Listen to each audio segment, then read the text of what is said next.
Children, we have studied various forms of energy in last lecture.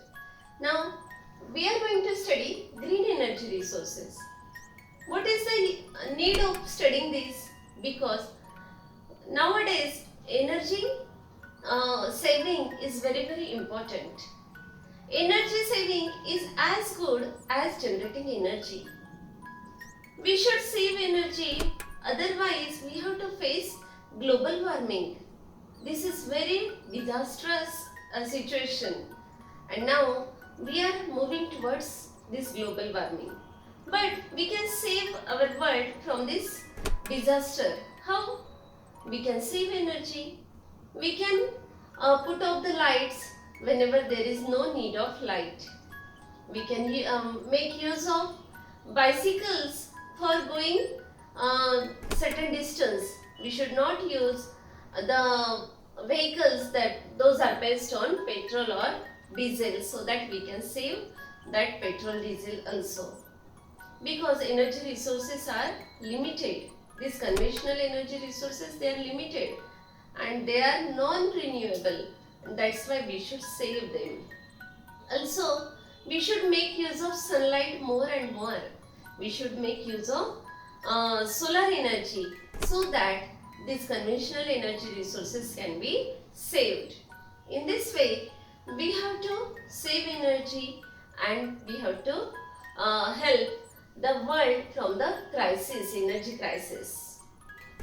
Then, green energy resources, those should be used. Now, what are these green energy resources that we will see? The energy resources which do not produce smoke and carbon gases, they are called green energy resources. Now, which are these carbon gases? These carbon gases are carbon dioxide, carbon monoxide. Those are emitted in the surrounding, in the atmosphere, and because of that there is pollution. And we should make use of these green energy resources which do not produce smoke, because smoke may pollute air, and carbon gases such as carbon dioxide or carbon monoxide, these are called green energy resources. Now, chemical energy, we have studied in a previous lecture. What is the definition of chemical energy? Energy obtained through the chemical action is called chemical energy. And we have all of us are aware of solar energy, and never ending source of this solar energy or every energy is sun. We get light, we get heat from this sun. And natural chain of transformation of energy that we are going to study. I have told you that energy can neither be created nor be destroyed, but it can be converted into from one form to another form. For example, solar energy, we get solar energy from sun, from sunlight, and by using that solar energy we use the plants, they take sunlight, and by the process of photosynthesis they produce food. Food is nothing but store of chemical energy. And when the animals, human beings, they consume food, at that time we get energy. We get energy for doing work. That means that chemical energy is converted into muscular energy, because our muscles get energy for doing work.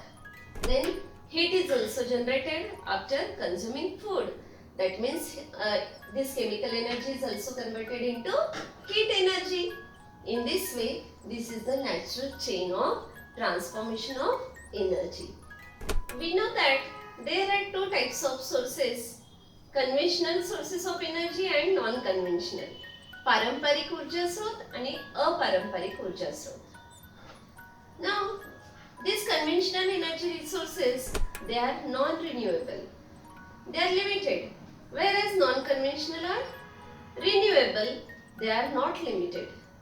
That's why there is one give reason we should maximize use of non-conventional energy sources. Why? Why should we do that? Because these are renewable energy resources. Now, which are these non-conventional sources? Sunlight, wind, water, sea waves, tides. All these are the non-conventional sources, that means renewable. These are renewable energy resources. They are not limited because sun is rising every day. Uh, Wind is also there. That means all these energy forms are not limited. They don't cause pollution. There is no emission of smoke or carbon gases after using these non-conventional sources. Then, as we know, there is tremendous increase in population. There is population explosion, like bomb explosion, and because of that we have to face so many problems. And due to increase in population, there is increase in use of energy resources. We have to use more vehicles, we have to use more energy resources, and because of that there is the danger of depletion of all these energy sources. They may deplete after few days, few period. There may be the depletion of all these energy resources, and that's why, like coal, petrol, diesel, etc. And that's why we should save them. How we can save them? By using the alternative source of energy, by using supplementary source of energy, because we have to find out the solution on this problem. We should decrease the population, that is the major solution, but again we have to find out the alternative for that, supplementary energy source for that, and in this way if we maximize the use of non-conventional energy source, we can save energy, we can save conventional energy resources. Thank you.